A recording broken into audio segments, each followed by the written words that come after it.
Great day, everyone. Great day, everyone. How y'all doing today? This is Diamond McNulty. I want to welcome y'all to another episode of the Overnight Success Podcast. I'm your host, worldwide mentor, creator of the Success Club, and the founder and CEO of McNulty International. And I'm always excited to join y'all inside the boardroom. As you know, our focus is to help encourage and empower high schoolers and college students to focus on success.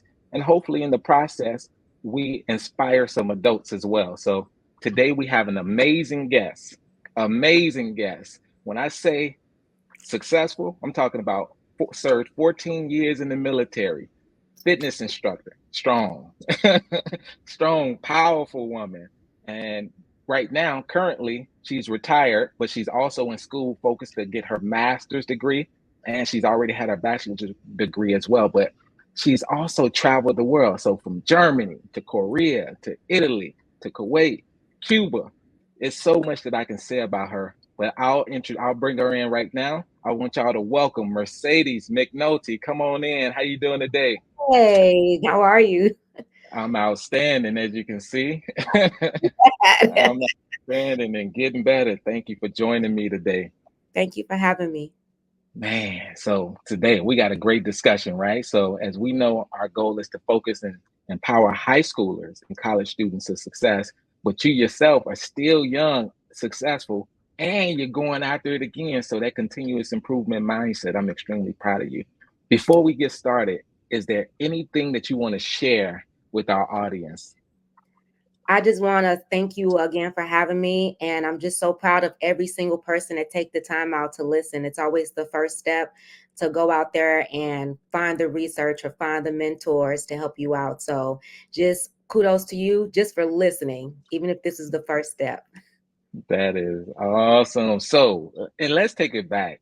So, Mercedes, when we think about success and we think about the entire journey, it's not always an easy journey, right? So, I know yourself, you started off, humble beginning. So, let's go back to it. Let's talk about your upbringing. How was that household? How was the environment? Where were you born, etc.? So I was born in Chicago, Cook County Hospital, and raised in the Robert Taylor Projects. Um, I had a one-person household, but my mom and dad ensured that I was able to spend time with both. So definitely moved around a lot. And right before I was going to middle school, we end up moving to Louisiana, and Mhm. it's been from there a lot of moving going on between Chicago, Baton Rouge, and then Atlanta later on. So that's awesome. So born in Chicago, the projects. Mm. Man, how was that environment, right? How was that environment? Because you hear so many people that talk about the projects. I think for myself, just being born in the projects, the inside, you don't know that you're inside, but on the outside looking in, they're like, oh, this is something that is not right. Right. So what are your thoughts? So my thoughts are, especially how young I was living in the projects. You don't know what you don't know, and you get used to certain things. Mm. I would say that our family members, although we lived in the projects, the houses were, clean on the inside. Hmm.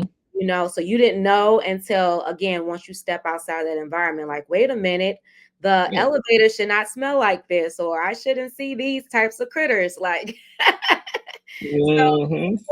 it was tough, but it also built character, Yeah. and our parents did the best that they could do. So Yeah. I just appreciate, I lived that life, so I understand it, and I can compare to where I am today, and I can Yeah. still go between the two and help those who are coming from those humble beginnings. But I can Yeah. also sit in a meeting with those who have never stepped foot in a project a day in their life. So it's a lot. And that's what makes life fun. When you're on that road and you start, no matter where you start from, whether you're starting from the bottom or you start from the top, your journey is always unique, and it makes you who you are. So I myself, I loved it because it's community, and it's community that's enclosed, right? So you got all your friends, you go outside, you're playing softball, baseball, you're playing tag, you're hiding up inside. So it's so many great things about it, but Yeah. the stigma, right, of that environment because of the crime, because of the drugs and all those other things. So no, that's wonderful. Okay, so How many siblings do you have? How was that? Right? Let's get to it. So it's 7 of us on my mom's side, Hmm. and 5 of us on my dad's side. Yeah. Um, I have fun. Life was just fun for me. Even in the harshest of times, right? Even with having all those siblings. Um, I always had playmates. I always had somebody to do hopscotch with, double dutch. If you don't want to play, I got my brothers. We can, play flag football, freeze tag. Like I always had people. I always had family around me. Mm. Scary movie nights, watching like the Chuckies and the Michael Myers and stuff. Like I just always had someone around. And then I go to my dad's side, and my siblings from my mom's side will come over to my dad's side too. So we all hang out together, and it was always fun riding bikes. So again, I don't want to paint it as roses and things of that sort, but there's, Yeah. like you said, there's a certain community where Mhm. I will go to the cul-de-sac near grandma's house with my brothers and sisters and have all the kids that rode bikes. We all, have fun playing outside. You have to be Yeah. very adaptable when you're coming from certain upbringings. Yeah. So, and too, because at that age, education is important. So, how was your grammar school and high school years? So very hectic. And the Mhm. reason why is because all the moving. Mhm. I my siblings and we didn't stay at schools for long. So Mhm. um like I said, Chicago, we moved when I was around 9 or 10. So the kids that I was going to school with, even with being in Robert Taylor Projects, I would go to school out there. But then at some point, I end up going to elementary school around my grandma's house. So I Mhm. didn't, I didn't have that camaraderie to grow up with those children in elementary Yeah. school. Then uprooted to Louisiana, where I Yeah. did middle school, and Yeah. then while in middle school, um, I I took my Chicago ways down to Louisiana, and this is no fault of my mom, but I end up having to go to 2 different middle schools because I kept getting expelled. So I had to go to an Mm. alternative school, which was Valley Park Alternative School, and then I would be allowed back to Kenilworth Middle School, and I would fight and get expelled, and then high school happened and Katrina hit. So I started my freshman year in Georgia, Stone Mountain, because that's where FEMA moved us. Then my mom moved us back down to Louisiana after we got settled. So I'm at a completely different high school. And then that high school, I'm there for like a year. And then Hurricane Rita hit, and we're back in Atlanta. And then my mom moved us back to Louisiana. And my junior year, after being at one of the schools the longest, so the longest school I've been to is Robert E. Lee High School. It's the South. I understand the Confederacy and things like that. I can't help what my name was, the school was called.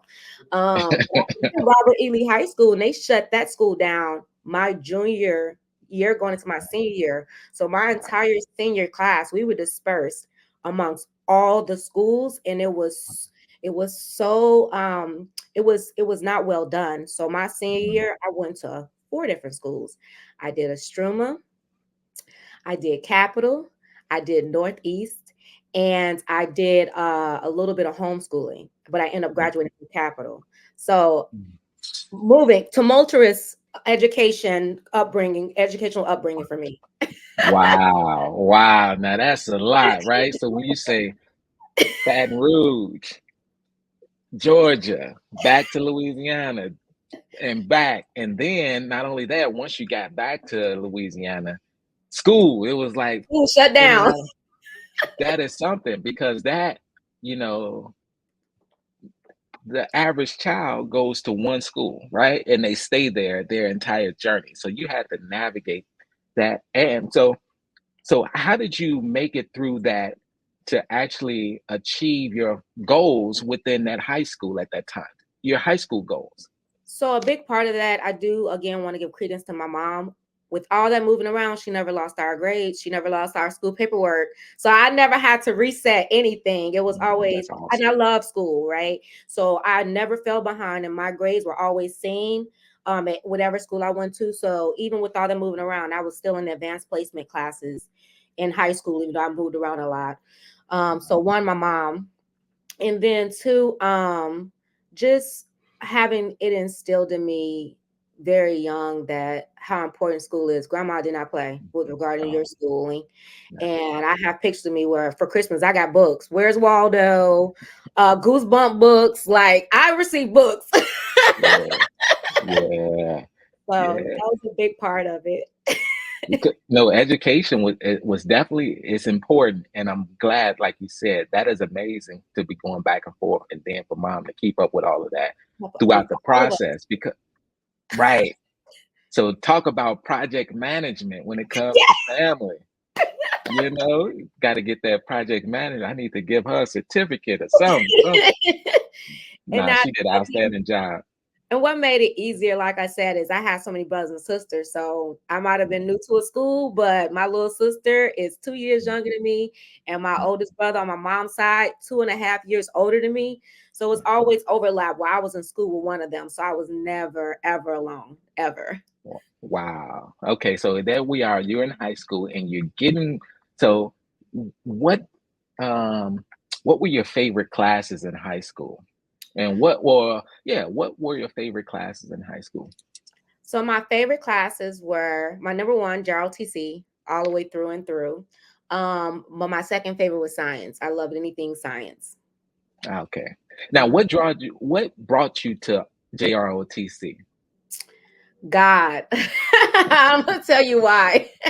So I I didn't ask to be in JROTC, and Mm, actually it started off in Avondale in Georgia. My freshman mm, year, I was in Air Force JROTC, and I did not select that. I had came from Katrina, right? mm, So they just placed us where they can place us, honestly. mm, And so I started with Air Force JROTC in Avondale High School. And when we moved back to Louisiana, I just kept with it.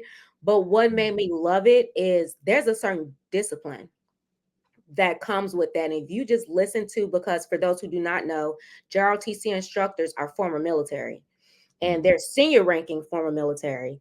And it was something about that structure. It reminded me of, and not condoning getting expelled, but if you got expelled in Baton Rouge during this time period, you went to a school called Valley Park Alternative School, and mm, two drill sergeants were actually part of the instructors team.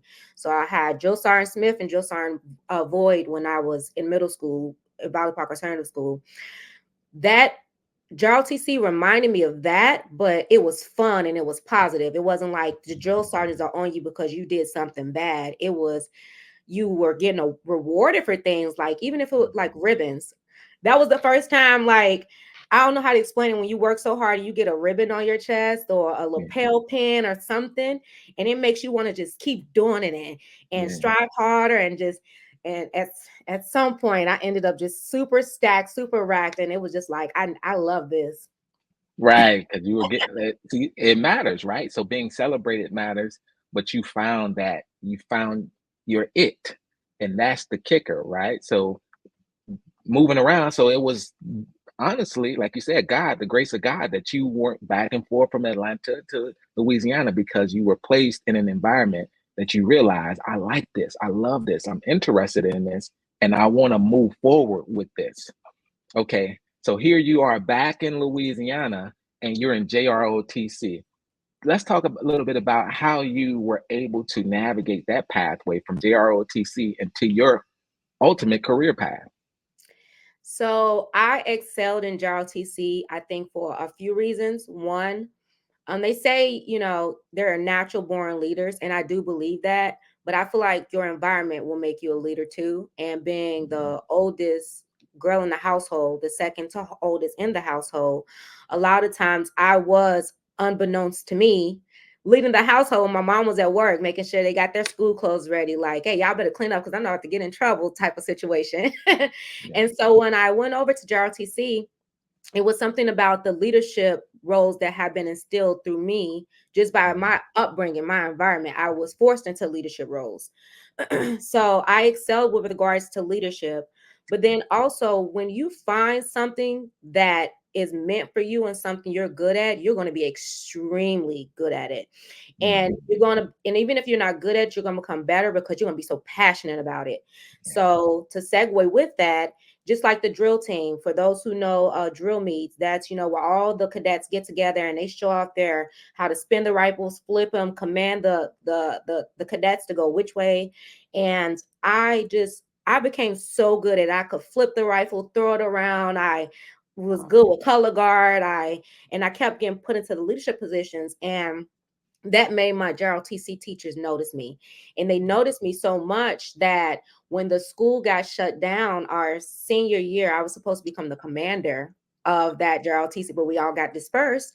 And my JROTC teacher went and scouted me out from another school and moved me to his school, and I became his battalion commander there. So it's just one of those things where mentor, once you get there, and either you're going to receive mentorship because you went out and requested it, or somebody's going to see something in you that you don't see in yourself, and they're going to change your entire trajectory. And you just got to listen to those people sometimes because they see something that you're not seeing right now. Yeah, that's awesome. And you showed up and you answered the call. So now he just moved you. I know mom had to say, okay, I approve this, right? You're not just gonna pull my daughter out of this school, right? Right? So yes, correct. So moms and Major Toomey had a really good relationship. And the reason why is because he always was there to say for drill meets for any of the kids that was on the for Gerald TC, him and Sergeant Major Davis. They knew that we had come from stricken areas in Baton Rouge, Louisiana. So even before they dispersed everybody, those two teachers were committed, and they were committed into their cadets. They loved their cadets, whatever we needed. I've been on the same career path as a Marine that was in Gerald TC with me under Major Toomey's lineage, and he was picking him up and making sure he was good, and Sergeant Major Davis was doing the same thing, and we were just, and my mom knew, she was like, okay, hey, y'all gonna be good, how you gonna get back from the drill meets, and or can I, they were always talking, and he would tell on me. He bona fide military snitch. He would tell on me, if I'm in the hallways doing what I'm not supposed to do. So it worked out Yeah. really well. So much so that Major Toomey and my mom has such a good working relationship with trying to make sure I was successful, that when I was 17, they had a discussion. Yeah. It was just like, hey, he says, hey, she, basically told her she has a lot of potential. She just needs to be moved out the environment, and the military is going to do that for her. And my mom was there every step of the way and was just like, well, I'm nervous. And he was like, you don't have, be nervous if she stay in Valley Park. Like, be Yeah. nervous if she stay out here. The Yeah. has a lot of educational benefits, and I see it for her. And my mom, needed her permission. One, you can't just go to the military at 16, 17. You need your parents' permission. So Right. they went together with me, set me down. We had a group discussion, and I said, okay, if y'all see it for me, I see it for myself. I like Gerald TC, so I'm gonna love the Army, right? It should be the same, right? We all went together. All three of us went together to the recruiting office, and my mom signed the dotted line, and Major Toomey watched everything the recruiters were doing to ensure that I did not get messed over during my first contract. Wow, that is outstanding. So we got to give Toomey his flowers. Yeah, Thank that's you. so important because mentorship, as you mentioned, is so important. And there are mentors out here that really care about the students, right? They want to see the best. I got so many mentees myself, and I am intentionally focused on them reaching their fullest potential in life, right? So, and that is working with the parents. So it is that dynamic. And sometimes the parents are on board, sometimes they're not on board. So you try to get the parents to see what you see in their kids, because sometimes the parents don't see it. So I'm thankful that mom saw it, or at least even if she didn't see it, she listened to Major Toomey so that you can navigate that pathway. So here you. Hello, my name is Diamond McNulty, and I want to welcome you to the McNulty International Success Club, where we help youth and adults create their personal success plans to achieve their dreams in life. Visit McNultyInternational.com today and register. And I look forward to seeing each and every one of y'all inside the boardroom. So here you are. young, right? Inside the environment. And last thing I'll touch on too, a lot of times I say is if you can't change your environment, you need to change your environment. So Toomey knew that. He like, if she stayed here, you need to be worried. If she stay here, I mean that's how Right. it was with me. If he stayed here, because that environment is not conducive to your growth. It's like having a small plant in a small pot. You got to get out of it. So here you are, you're entering into the army, right? You're going out, you're graduating high school and you're going into your career field. How was that transition? And is there any advice that you'll give high schoolers now that you've already overcome those obstacles? Yes. So there's so many different routes to take, right? For the high schoolers out there, military may not be your thing. And you probably never walk past a JROTC class for all I know. And if you are in JROTC, I really encourage you to consider a military career. I would say go to college through ROTC if I could change anything, but we'll get into that with the college route. But follow follow good leaders. If you see someone in your hall with regards to being a teacher, right? And you like the way they carry themselves, or you like the way, their vernacular, like how did that become so extensive? Or if you like the compassion that this counselor has, talk to them, because a lot of times they're not going to approach you because they have so many of you all to care for. So sometimes it will take you saying, hey, I really like, the way that you did this or the way you're doing this. You think you can mentor me? And I'm telling you, 9 times out of 10, they are going to say yes, because there are very few people in this world that get into these career fields when it comes to teaching high schoolers or the educational field that does not want to mentor where they can. So always ask for that help. But don't be afraid. Don't be afraid. And what I mean by that is, even if it's going off to college, like you getting mentorship to go off to college, you've been accepted by this college that's way across the state from your family. But then you got the option to stay at the local college that's near your family and your friends. Take into consideration that maybe uprooting yourself and starting new on your own accord could be the best option for you, because ultimately I was terrified. My first duty station was Korea. So I wasn't moved across the United States away from my family. I was moved to another country. um, Mm-hmm. but I don't regret it at all, not even a little bit. Wow. Mhm. That is special. And when you think about that too, being able to be okay now you're a young adult. You gotta lead a nest. It's time for you to be on your own and trust. That's where that faith comes into play. That faith, believing in things that not yet seen and hope for, right? So at the end of the day, you believed in Major's Toomey and your mom's decision because you didn't know what was in over there when you got to career, No idea. right? Right. But you've had an amazing career. So let's touch on your career. Um, as you were in, like you said, Korea, Germany, Italy, Kuwait, Cuba. Let's tap on to all of those areas so our viewers can get some insight to what that looked like. Yes. Okay. So essentially, first duty station, Korea. While I was there, so I'm the type of person, right? As you all heard from the beginning, I was moved around a lot as a child. So the moving around did not bother me. Mm, Um, so challenges, right? I had a safety net of brothers and sisters always with me, everywhere, going to sleep, waking up, everywhere.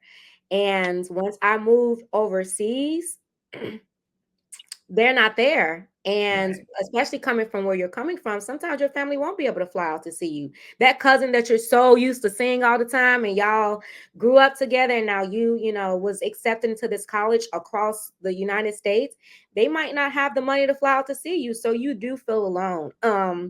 But being adaptable, adapt, grow, because once you go to college or once you go away, and I'm equating me going away for military purposes to go on to college, you Mm, are going to build some networking that's going to Mhm. last the rest of your life if you do it right. Mhm.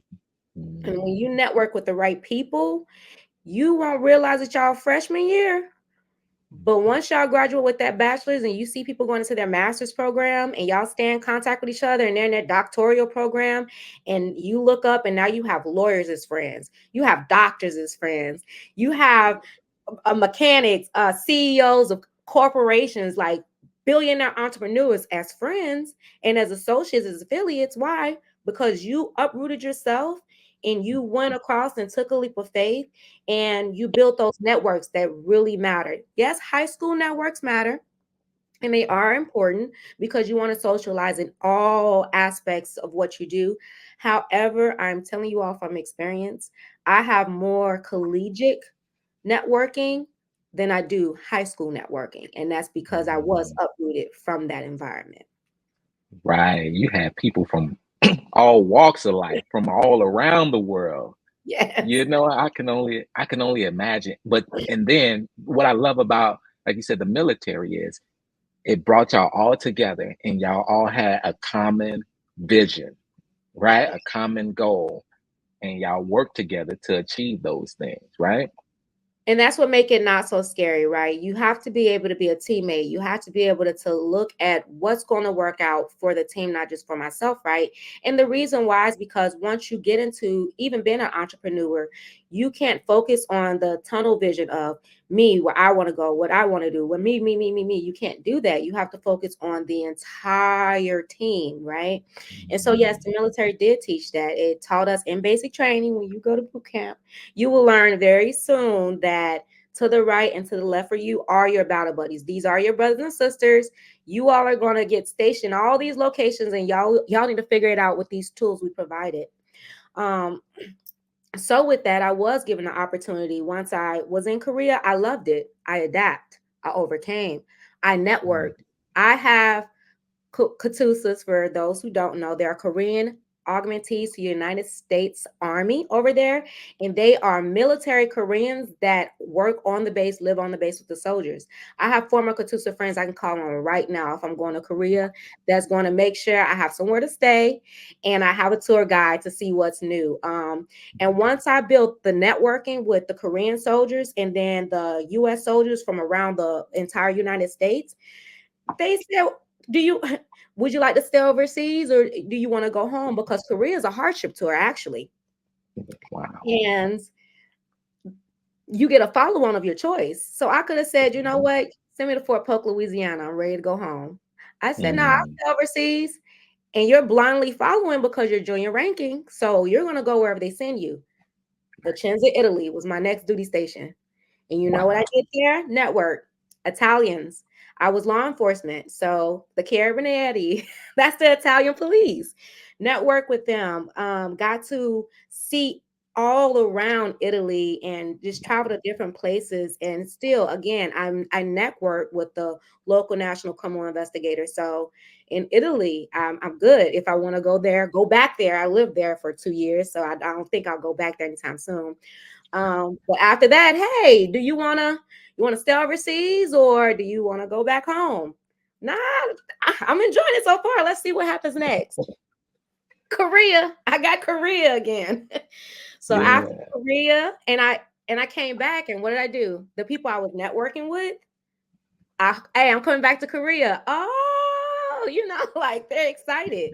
Enjoying my time in Korea. After Korea, as a hardship tour. Hey, you ready to come? You want to go back home? You got to do the station of choice when you go back to the state. No, y'all got another overseas. I'm in Germany.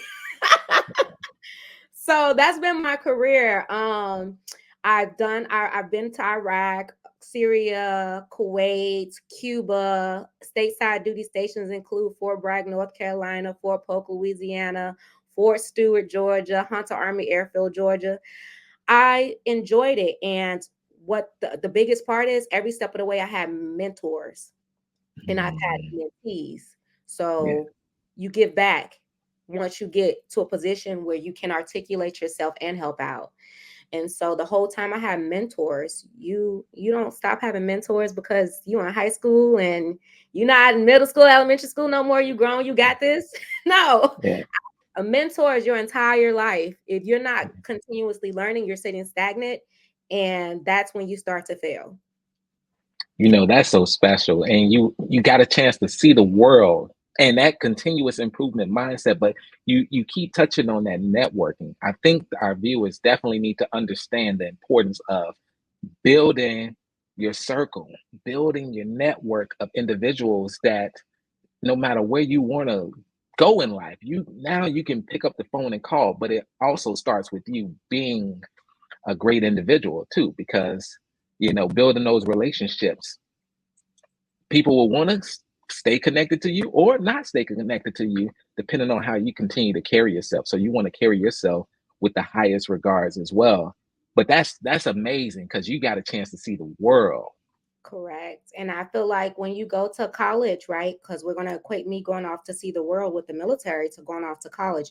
Or even if you don't go off to college, say you go off and you find a trade. And once you get your trade, that's what you want to focus on. Or you've gone through the mentor success club and now you feel you're well on your way to becoming an entrepreneur. So now you want to focus on the business that you want to build, right? You always want to ensure that, I want to make sure I'm speaking correctly with this, you're constantly finding ways to get that network, right? So for example, if you go off to college, I'm a member of the Divine Nine. I'm a Zeta, Phi Beta Sorority Incorporated. And what's important about that is with that network, just that network alone, right? And I know in high school and in college, everybody, think we all poke fun of each other and we're like very like we go against each other in college. That's all fun and games in the sports. But once you're a part of the graduate chapters, we are truly a network. So once I do go anywhere in the world, I could see a Delta. She has my back. I could see an Alpha. He has my back. And say you don't want to join the Divine Nine. That's fine, right? But when you go to school, there are going to be certain groups, certain clubs that are not sororities and fraternities. You have the Young Teachers Club. If you're enrolled in a degree that you're going to be a teacher, they have Young Educators Club. If you are enrolled in, a business degree, they have Young Entrepreneur Clubs. Join those clubs, and that starts again. I was in high school. I was in the science and math club because I love science. It don't always have to be sorority or fraternities. It's what in that grouping. So if you want to go to trade school and there's a specific group of people that are focusing on this specific trade, start a network with that. Right. Right. And again, if they don't have one, start one where you all can network and grow together. That and that's special. So what you're saying too is, like you did what you loved. You realize I love this space. I want to stay in this space, and people can build their own. Right? You don't necessarily have to enter something that's already built. You can create the space for others to Yes. come. So Yes. that's leadership. That's unique. But throughout your entire journey too, I want to touch on something that's important that you've done, right? When it comes to your hobbies. Let's Yes. talk a little bit about that because throughout this journey, while you were flipping the rifle and getting it right, you also had you also had hobbies as fitness, that you've been able to grow that as well. So let's talk about that.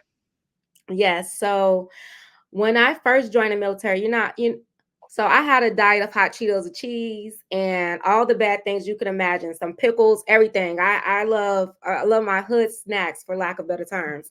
And I joined the military and I got my own money. And when my paycheck started rolling in my first duty station, I was buying up all the fast food. I was eating, probably things I shouldn't have been eating, but I have my own money now. I have McDonald's money.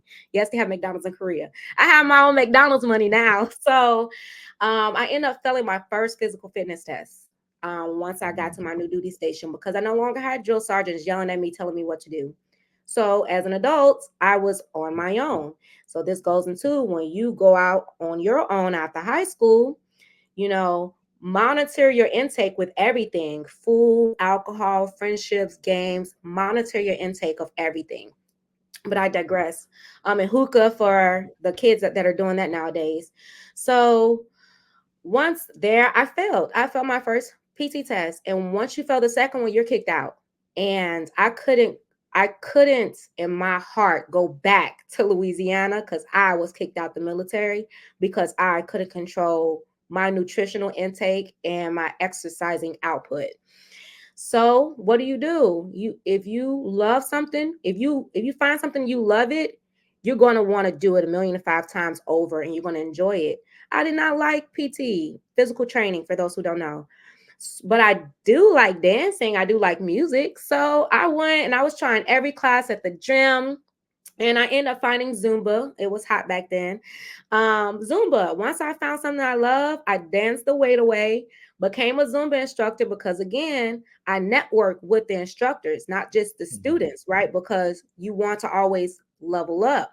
So while taking the classes, I would network with the students, but I also was pulling each Zumba instructor to the sides, the male instructors and the females, like, excuse me, how did you become this? And, you know, how much do you get paid for this? Because I'm pretty good at it and maybe I could do it too one day and I don't have to be a student, but I can still exercise, help people, and financially come up a little bit based on this Mhm. hobby.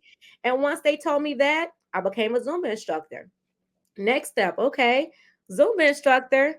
I went to indoor cycling class because at some point you're going to plateau. You can't continuously do the same thing. Your body's going to get used to it. You're going to plateau. Mhm. So go ahead. I want start going back to every class again. Let me find a new class: kickboxing, Mhm. yoga, indoor cycling, aqua aerobics, you name it.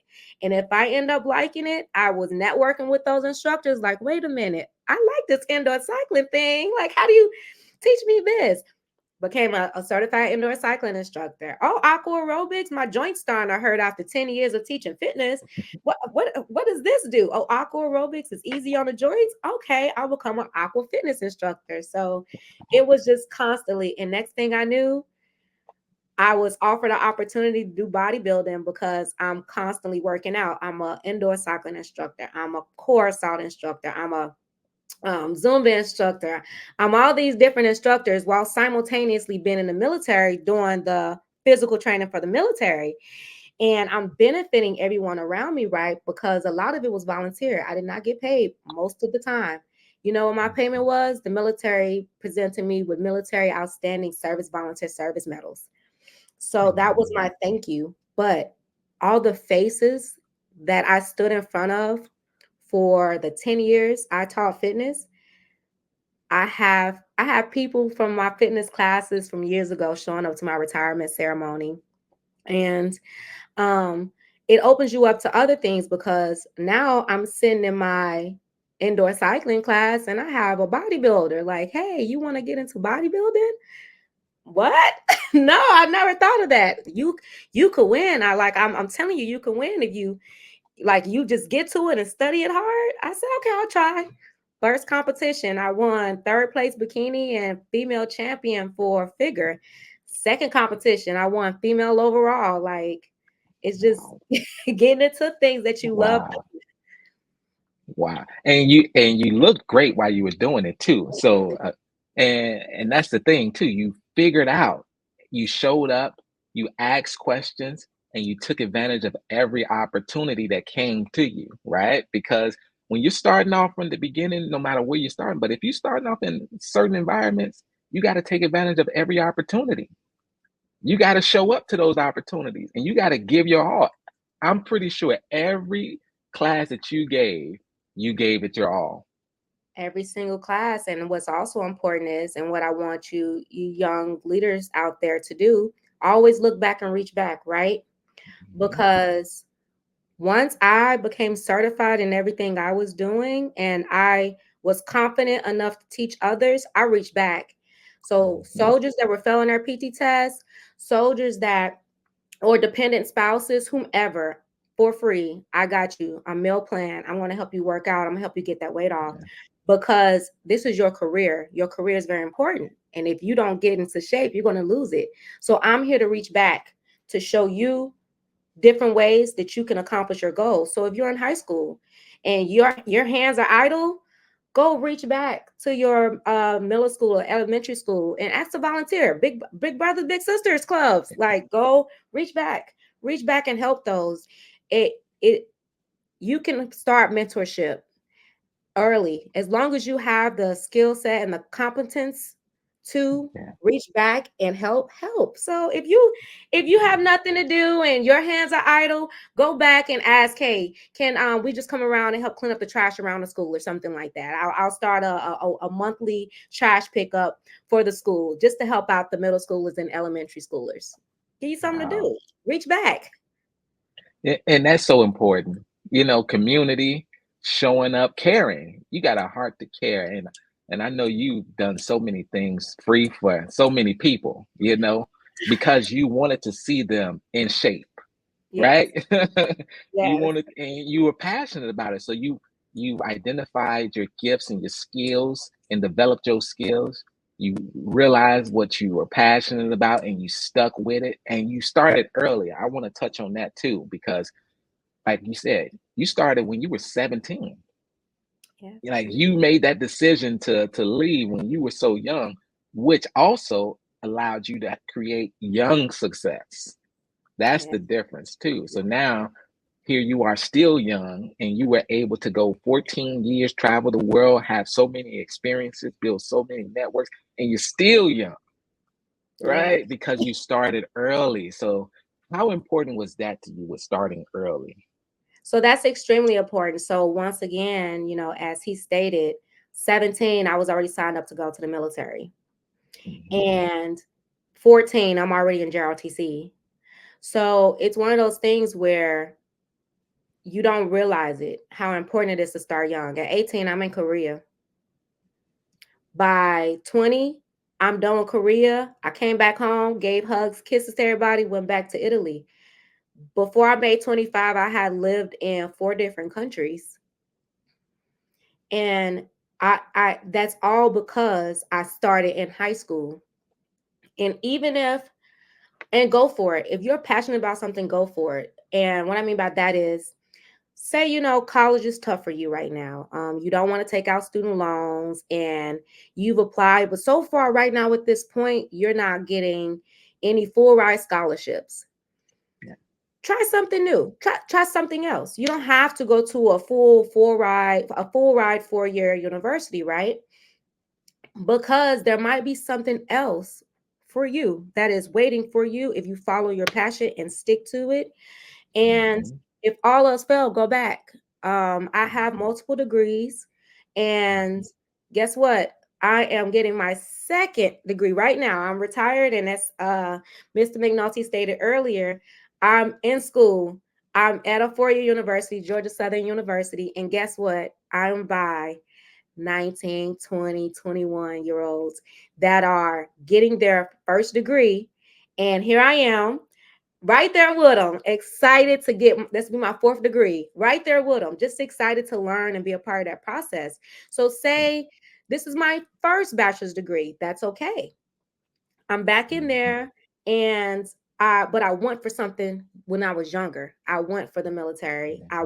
At 17, 18, and Yeah. was fearless. And I just did Yeah. I did college on the back end. It's okay. You're gonna be all Yeah. right. But you also went to school while you were in too. So that's the sweet spot. And while you were in there, you had so many experiences. I can only imagine. Mm, Yes. Yes, when you think about it. it is. Even with like Mr. McNulty stated, so while I was I earned my associates in criminal justice from Central Texas College. I received my bachelor's in investigative forensics from the University of Maryland Global Campus, and the American Military University, my master's degree, which I graduate in April with. So I'm dual enrolled in school. I'm going for a second bachelor's degree, and I'm wrapping up my master's plan. And after that, I'll be dual enrolled for my second bachelor's and my doctorates, right?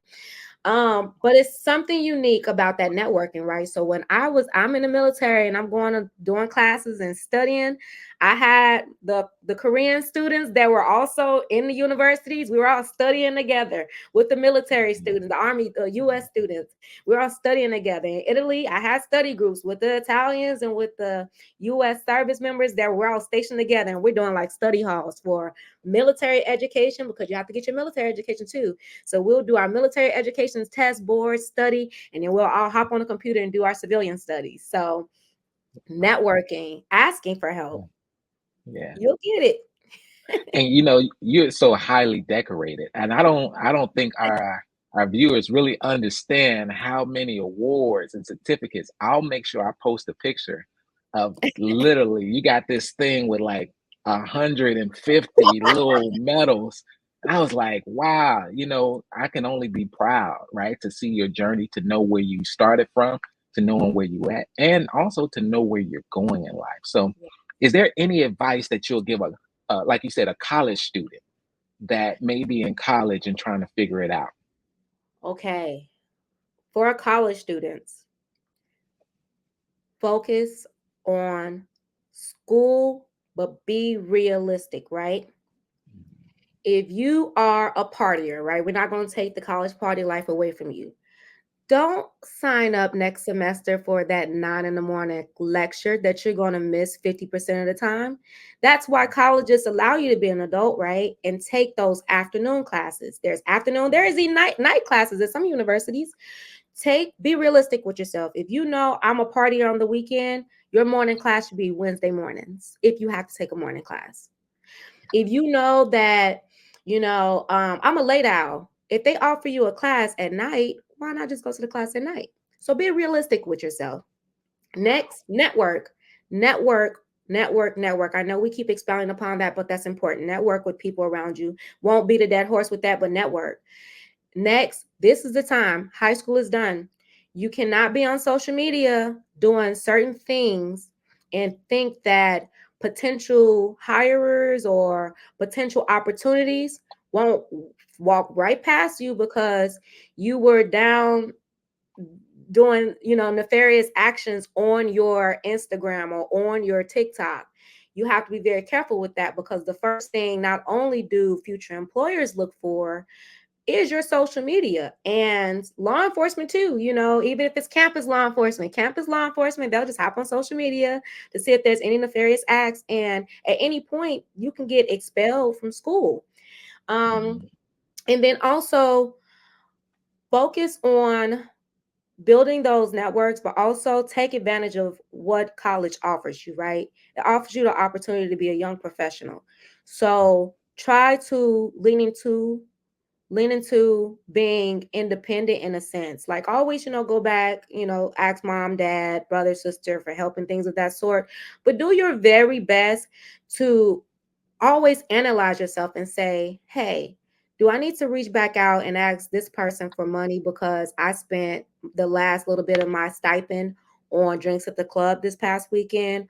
Or can I just go to the campus common area and cook me a big old pot of food, put some of the food in separate containers, put it in the refrigerator, and eat on that for the week, as opposed to constantly getting fast food?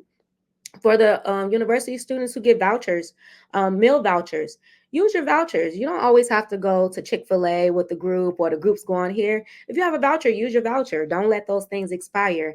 Take full advantage. And the number one thing I have to tell you all, and it's so important, I hope this resonates with my college students: go and apply for every every grant that is possible. If there's a grant that says you have 2 ears, just enroll and we'll see if we select you. Show them pictures of both your ears. And the reason why is because you don't have to pay that money back.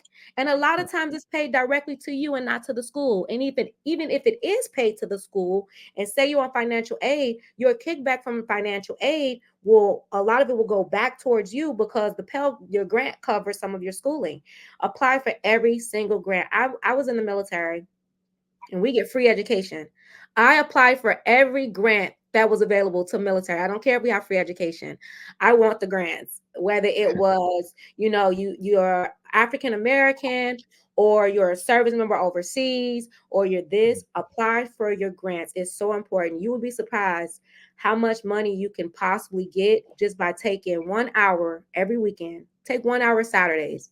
Apply for grants every Saturday your entire time you're in college, and watch how much money you end up getting. And you might hit the jackpot with one of those $500,000 grants because you're a great essay writer. Or you might, get a $20,000 grant because you submitted your art and they love your art. And now it's being posted in the university's booklet, but the university also got it put into the state's art booklet for the month. You never know. Apply, submit your work. If you're a great writer, submit your essays to everyone.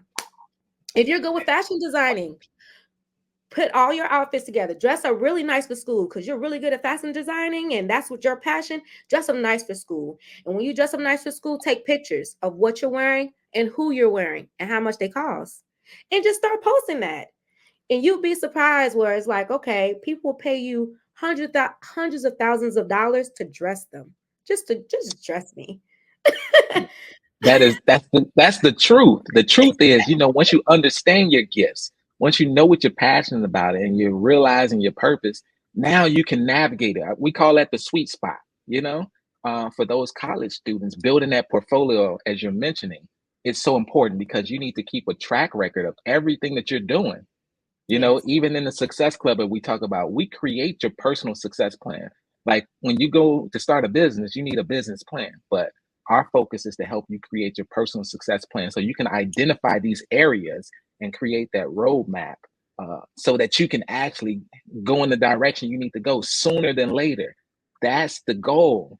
And there's two more things I want to touch on with you because this is awesome, and that's some great insight for our college students. What was the most rewarding moment throughout this entire journey? Because it's just getting started, but so far, what was that most rewarding moment? The most rewarding moment for me is when I was just recognized for my military accomplishments, for my collegiate accomplishments, and for my just the accomplishments I had as a federal agent and my retirement ceremony. I was recognized in all aspects. And you know who was there to support me? All those brothers and sisters I told y'all I had. And we had a Everybody. everybody was there. And it was just like, wow, all of these accolades. And I'm just getting started because guess what? Yeah. I started young. So I retired young. So guess what? I get to do it all over again. And Mm, I'm not afraid to say my age. I'm 32, you all. I get to do it all over again. So at the age of 32, I'm retired. I have my own house, my own car, and I have multiple degrees, and I have multiple mentors, mentees, close family members. And this all happened before the age of 33. And now I'm back at the university, starting over again. Who knows? We'll see. We'll see what happens next. I'll come back here in 10 years and I'll let y'all know that I'm an astronaut and I'll see y'all over in Mars soon. Like, there's no and limit up you, there. There's no limit. You only limit yourself. You only limit yourself. no limit. The sky is your refueling station. That's We just it. get started. That's what Ali said. The sky is your refueling station. I tell you. And throughout that journey, you gotta want it. You gotta see it, and you gotta know that it's possible. Um, because the last thing I want to touch on is how to become a successful young woman. But I just want our viewers to know that it's possible, no matter where you start off in life, it's possible for you to become successful. No excuses. Show up every day ready for battle and go at it, go towards your dreams. So also throughout this journey, I wrote How to Become a Successful Young Man Yeah. workbook, and we out here and we helping so many young men succeed. And the mother came to me and she said, what about young women? I want my daughter to become successful. We had this whole thing, and I said, oh man, who is one of the most successful young women?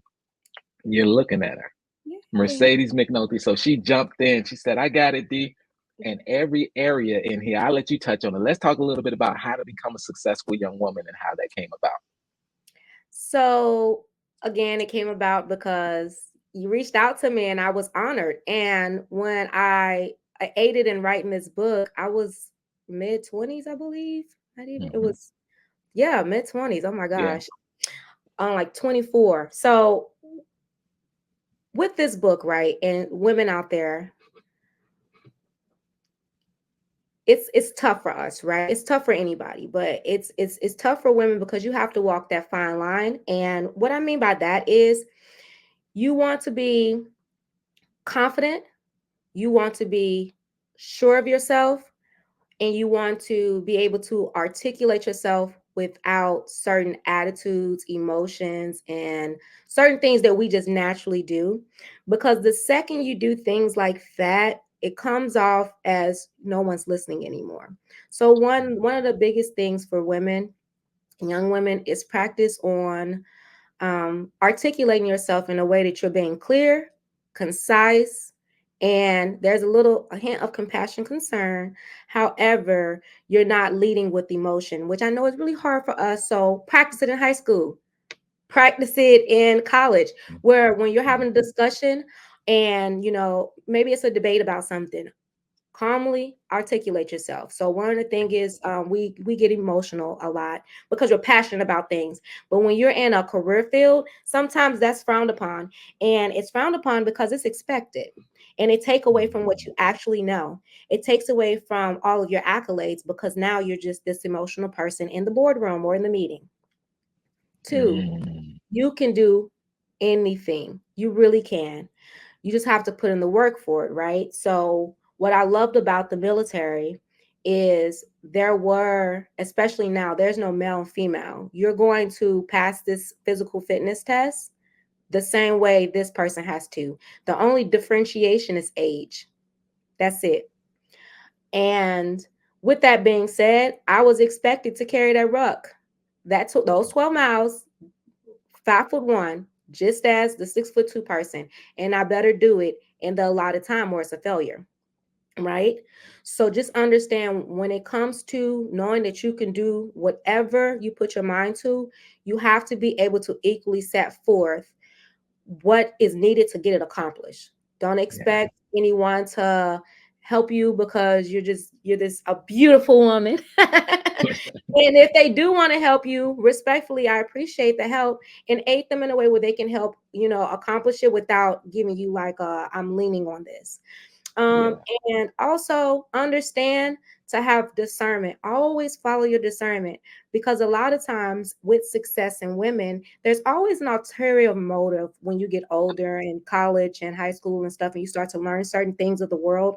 Be careful for ulterior motives. If you feel like this isn't a genuine networking connection situation, then go ahead and find a way to respectfully remove yourself from that situation and find another way, because if it's meant for you, it's going to be yours, and you're going to be able to get it through hard work and dedication.